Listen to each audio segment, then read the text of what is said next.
Hey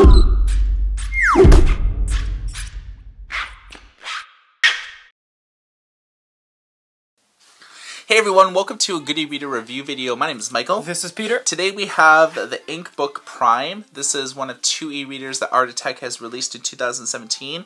I really like this unit because the screen is flush with the bezel and has manual page turns. But beyond that, it does have a quad-core 1.6 gigahertz processor, 512 MB of RAM. It has 8 gigs of internal memory. It does have a front light, so you could you know, read in the dark and whatnot. Bluetooth and Wi-Fi, so you can connect up third-party accessories and things like that.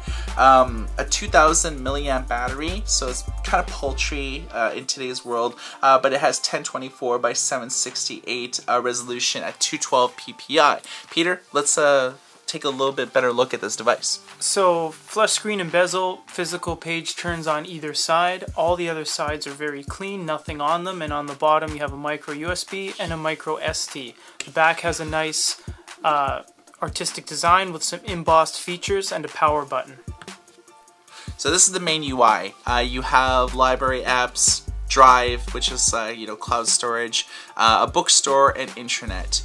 Let's just check things out in order. So this is your library. This does come with a number of books preloaded, so you can kind of get reading right away. This is the bookstore, so you can actually, you know, purchase books like right on the device and whatnot. You can see most of the books are like in Polish because this company is from Poland. And then internet browser. So you can like go and browse and whatnot. Surf the web, you know, do basic Google searches and things like that.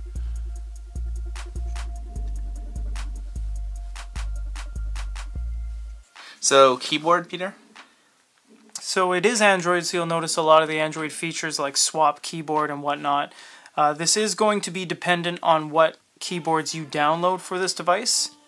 You can see here you can do your input languages and your Android keyboard settings like we're all used to on most Android devices. Everyone has a phone or a tablet, so. Yeah. Okay, let's jump into a book, show you the book experience. Like any device, excuse me, like any device, it turn page is, you know, made after 2011. Page turn speeds are no longer an issue. All e-readers are pretty much the same. They turn quickly. If you long press in the middle, you get very limited options on this device. Highlight, note, copy, and more. More only leaves you with search and web. There's no share to public social media platforms or anything like that. Or like a built-in dictionary. Right, so it's very bare bones in terms of what you can do there.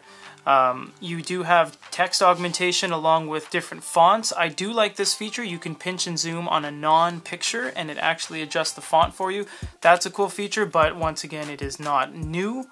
And other options are table of contents. So you're very limited in what this can do, but remember this is running Android. You can download any ebook reading app you want onto here. So this is just the default one.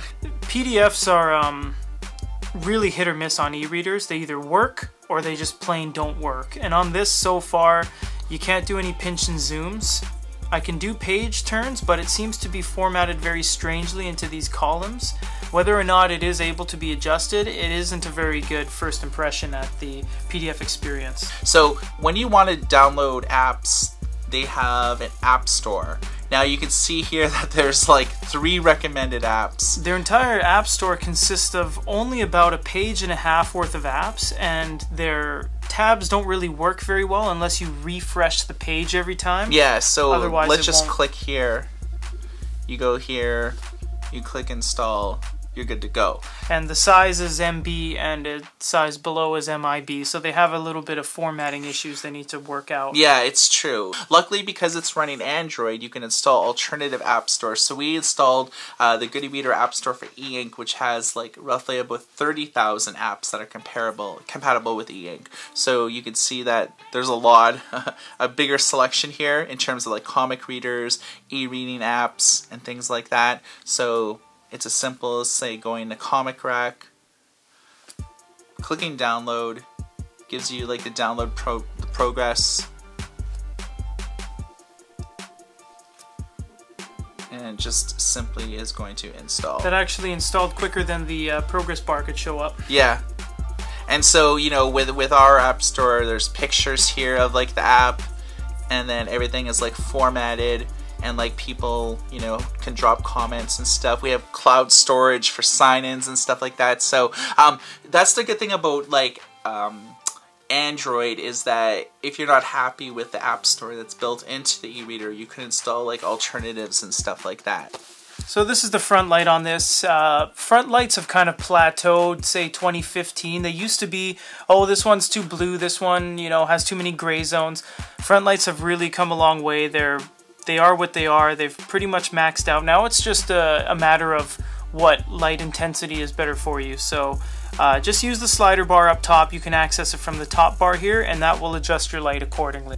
So this is a good e-reader from a company that you may have never heard of before. But what we want to know is, what do you think about this device? You've heard us talk all about it, but it's a matter of, would you guys purchase this device? What do you think of the pros or the cons? Drop a comment below for a good e-reader review of the InkBook Prime. My name is Michael. This is Peter. Everybody take care.